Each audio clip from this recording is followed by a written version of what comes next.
एक समय की बात है जब गौतम बुद्ध ने अपने शिष्यों को एक कहानी सुनाई।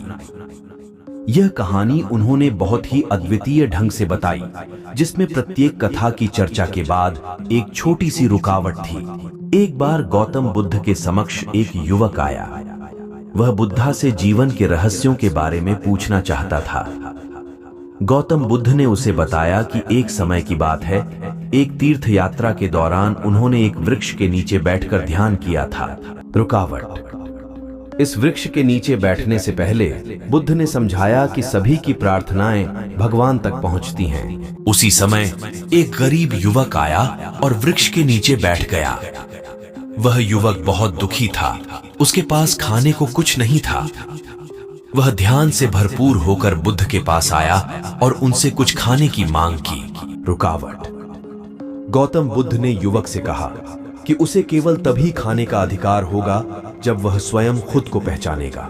फिर भी बुद्ध ने उसे खाना दिया और उसे संगीत और कहानियों से भरा एक गुजराती गीत सुनाया। उसे सुनते हुए युवक ने खुद को पहचाना और वह बुद्ध का शिष्य बन गया। रुकावट। यह कहानी हमें सिखाती है कि हमें खुद को पहचानने के लिए विश्वास करना चाहिए। जब हम अपनी असली आत्मा को पहचानते हैं, तब हमारी जिंदगी में नई ऊर्जा और दिशा मिलती है। गौतम बुद्ध ने उस युवक को शिक्षा दी कि जीवन में सच्चे संतोष का साधन खुद को पहचानने से होता है। वह युवक जिसे दिन में कुछ भी नहीं मिलता था, वही अब भगवान बुद्ध के आशीर्वाद से जीवन के सभी संघर्षों को पार कर रहा था। रुकावट।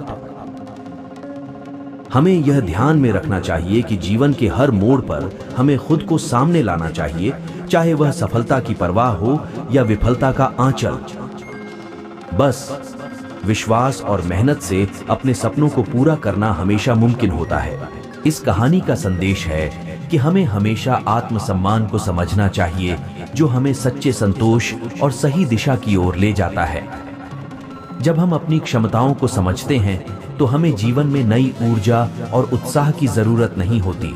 अंत में बुद्ध ने युवक से कहा, तुम्हारी मेहनत, संघर्ष और विश्वास ने तुम्हें सही राह दिखाई है।